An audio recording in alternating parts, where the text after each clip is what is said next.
Hello there, everybody. Coming to you from Potato. It's probably where the kind of computer that makes paleontologists go, damn. Anyways, because I don't know the beeping and well, as for anything else, that's pretty much my own fault because of stuttering and stammering and all that. Anyway, digressing aside here, we're gonna be doing well, let's see the top 10 video games of 2016, I guess.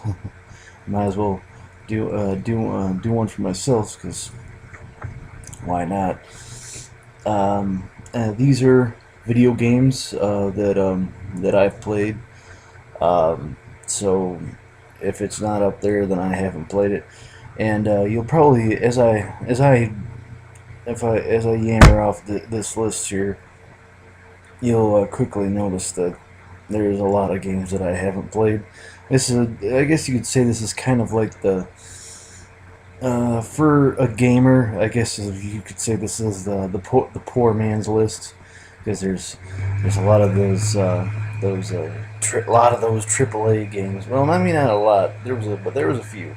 There was a few AAA games that really caught my interest, and I'm kind of unhappy I missed out on some of the betas and some of those, and but whatever. I'll just go with what I got, I guess. So, uh, and to reiterate, games that I've played. So this list is gonna sound really super weird. Anyway, all right. So we're starting off with number 10.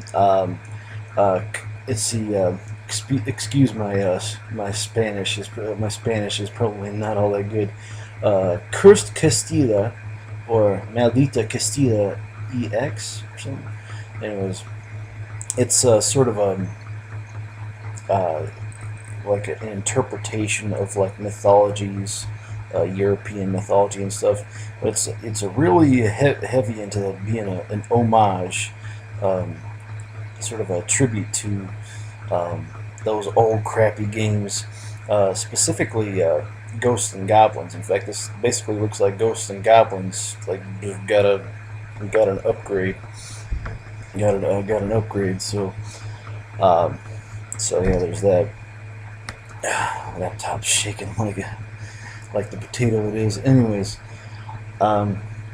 so yeah, it's the hit boxes are kind of bleh, but overall it's pretty fun, and the music sounds like it's kind of Sega Genesis ish, but it's all right, and one of these days I'm gonna get good at it and try and finish it. So, and keep in mind, not all of these games on this list, not all of them are finished on my end, as far as putting the time in to actually try and get good, and getting enough collectibles to say this is passable and I've beaten it. Anyways, the ninth game on this list would be Halcyon 6 Starbase Commander, which I think that's kind of one of those things where it's one of those itches you had that you didn't know you need to scratch, I guess, or for lack of better words, I guess. It's a sort of a kind of a simulation of sorts, where you build your own colony, and you basically have like these simulated adventures where you'll send like different officers or soldiers to explore this broken down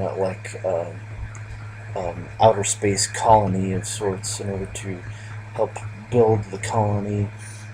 And also you can get these ships built, and put crews on them to go out to different planets to get rid of space pirates, get rid of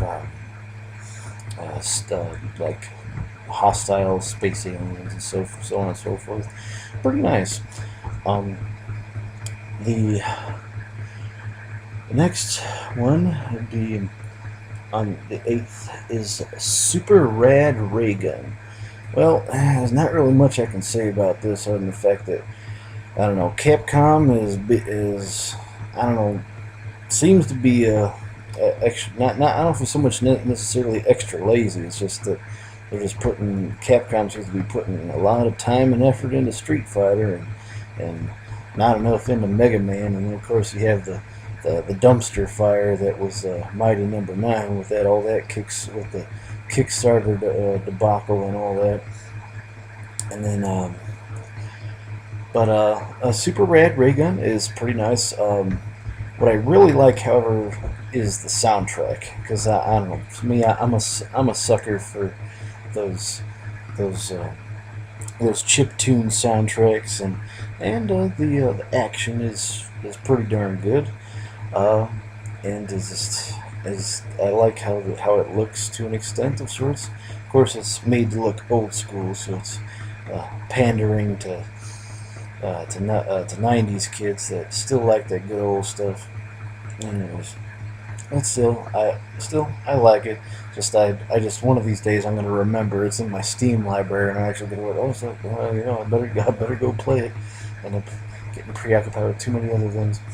Um, Number 7 is Death Road to Canada, which it's got a retro look, but the retro look is it's a bit bootleggy looking. It's a bit ghetto looking, but it's okay.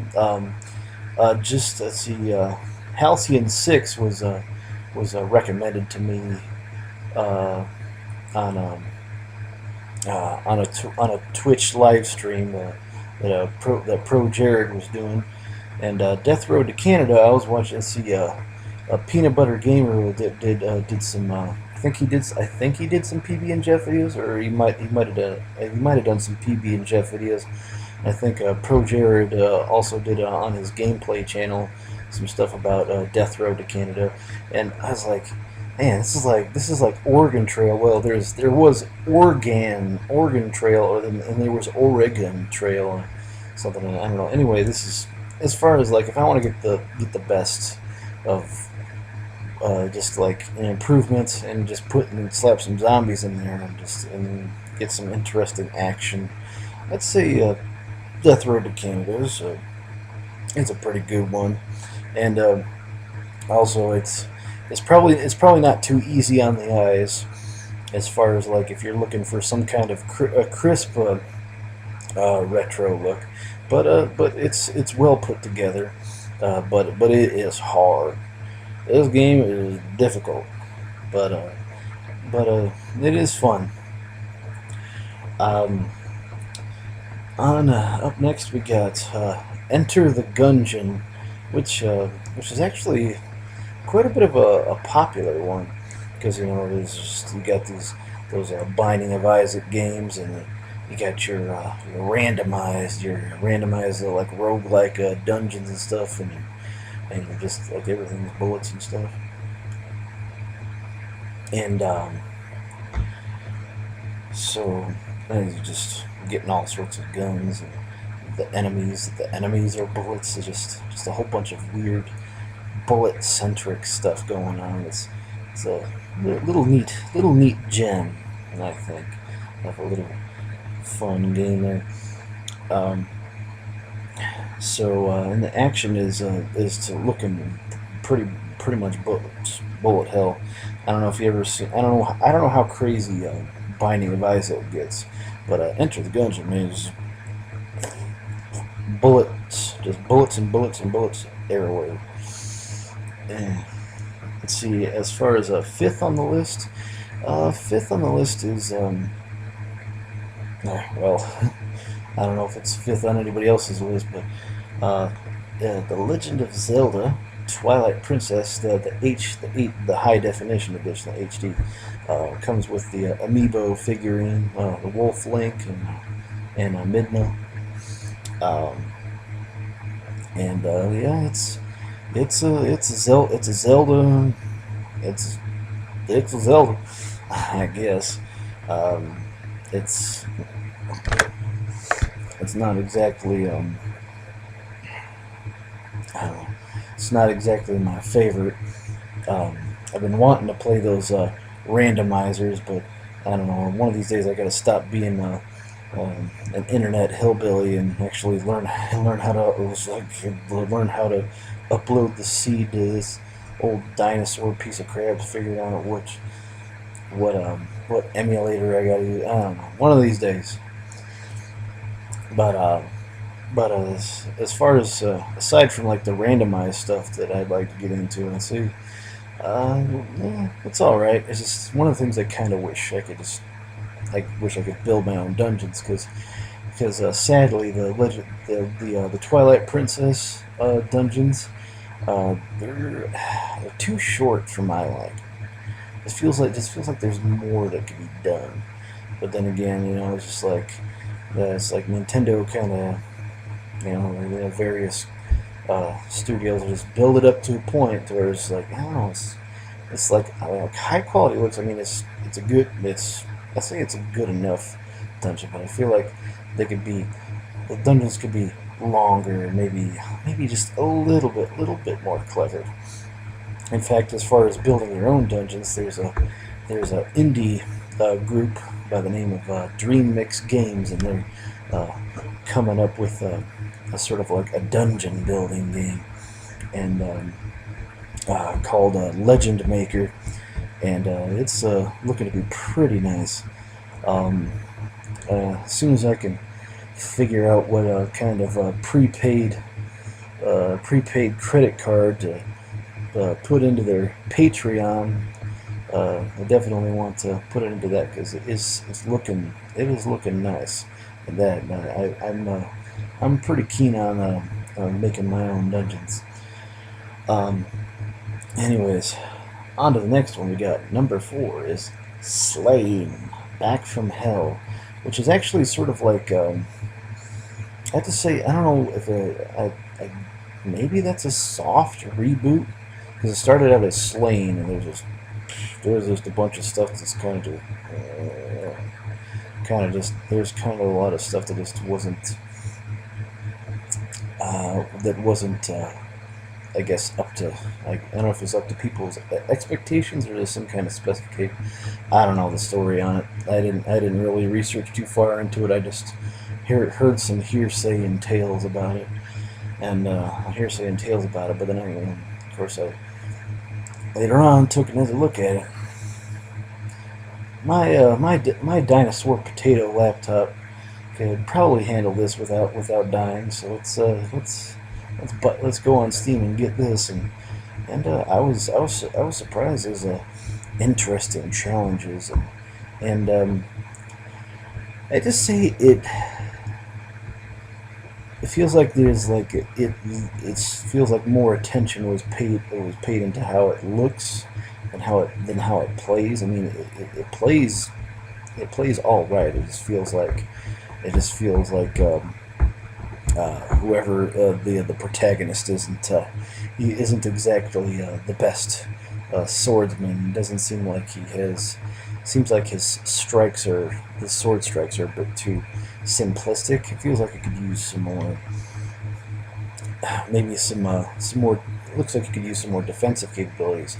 Maybe later on in the game he gets like some special abilities that allows him to block like overhead strikes or strikes from in front or whatever the heck, or some sort of other sort of magic abilities that buffs or debuffs. Maybe I don't know. It's side-scrolling action, but the reason why it's number 4 or number 4 and not like a number 10 like Cursed Castilla is because it's just the action. Even though the combat feels a little bit too shallow.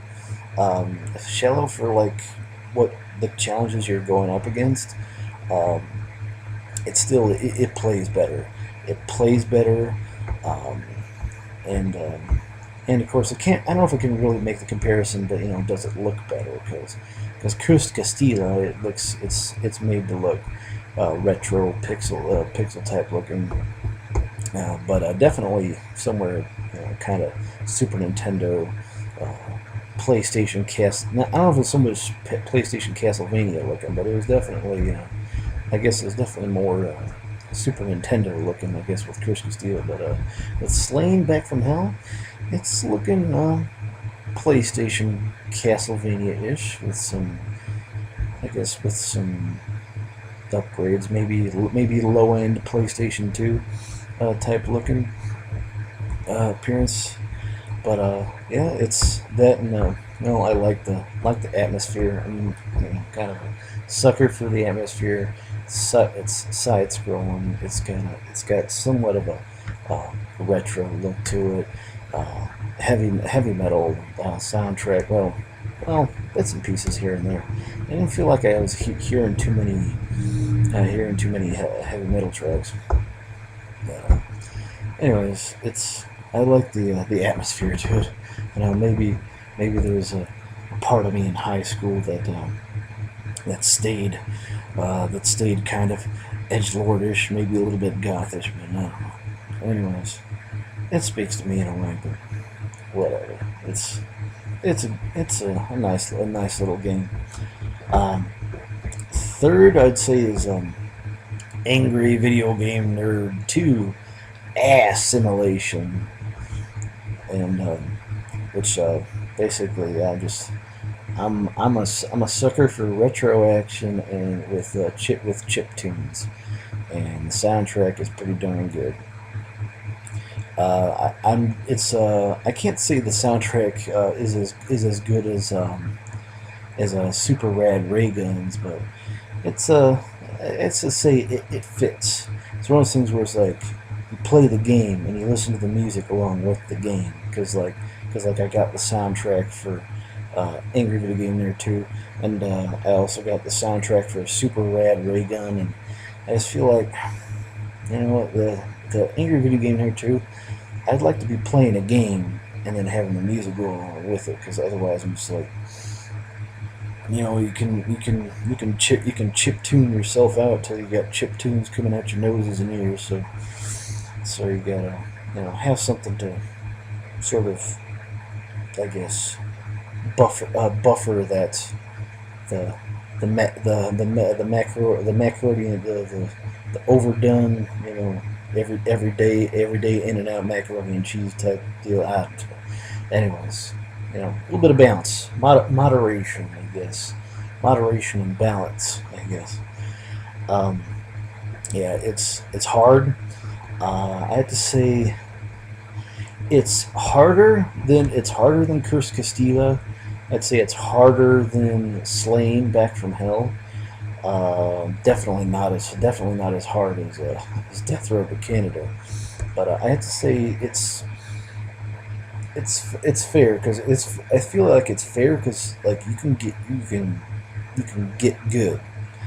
I don't know if it's like that's one of those things where it's like Bloodborne or Dark Souls 3 get good, or it's just like you're just all the right dodge rolls and all the right weapon strikes, and making sure you don't get hit.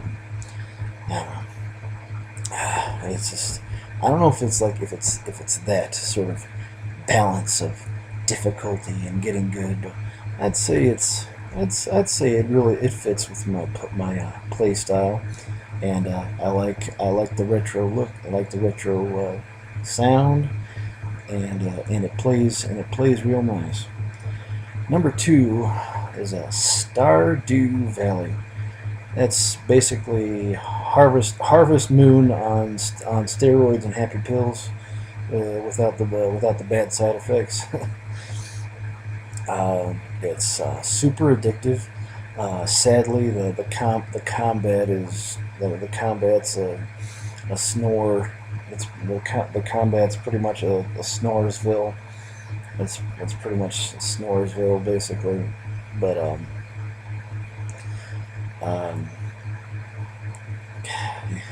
what else can be said? It's like I said. It's like Harvest Moon got a facelift of sorts. So there's that to be considered, I guess. Soundtrack is great. I definitely had to listen to that soundtrack, and I've been just listening to it for a while. I was like, I'm definitely gonna get my hands on this, seeing playthroughs and stuff of it. And I gotta say, without spoiling anything, I gotta spoil anything, and maybe put something in context, maybe. Abigail is the best video game waifu of the year. Best video game waifu of the year. Um, when I don't know, you just play the game and make the and I guess come to your own conclusions, I guess. But another game that looks nice, plays nice, and it's everything Harvest Moon should have been, because you know how it is with those Japanese games, being translated into English, and it's just like, man, it's just like, just something just don't feel right. It's like the way the characters act and react and stuff. But then again, Stardew Valley seems to be made for a much, like, it's like a sort of like a transition between like a '90s audience to a more recent audience. Um, and I guess we'll top this off with a game that, um, before I made this video, I think some hours ago, I actually uh, I think I might have taken a few breaks here to get something to drink, maybe, but maybe about take me about like one session, about 10 hours, and I finished like the regular, like the vanilla campaign, like the main um, game mode, the main standard game mode for Shantae Half Genie Hero. Which, oh my god, this is. Um, I'd say it's like, man, it's like kind of makes me wish Shovel Knight came out in 2016, so I could have knock another one of those off the list. But nah, Shovel Knight came out. I don't know if it was a 2014 release or 2015 release, but the one that I got was on the Wii U version. I got the Wii U version, and then I got the amiibo figurine for two-player co-op and stuff like that. Um, music composition done by Jake Vert Kaufman. Um, it's pretty darn good. Music is a pretty darn good game. Um, it's the action is pretty nice. It's just like, man, somebody just spilled Mega Man and Mega Man Castlevania, the Goemon, the good side scrolling one for the Nintendo 64. Goemon, the Mystical Ninja. I can't remember. It was one of those Goemon games. It's good. It was the good side scrolling one with all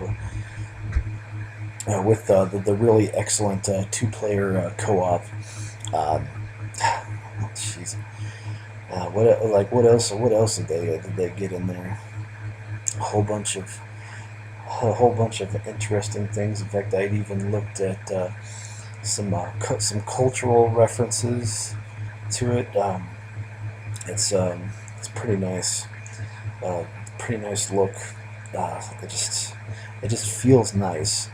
Some of the music, and when I'm like listening to music, it feels like, man, this is like it sounds like some Sonic the Hedgehog stuff or something, a little bit, just a little bit, and when I'm paying attention to the environments, and I'm like, yeah, I think I've seen something like this in Sonic, or like Sonic 3, maybe.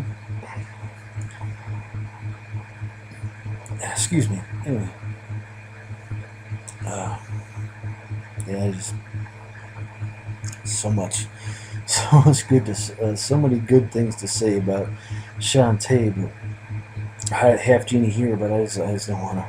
I have a really bad habit of spoiling things without paying attention. So I figured, you know what, it's one of the best.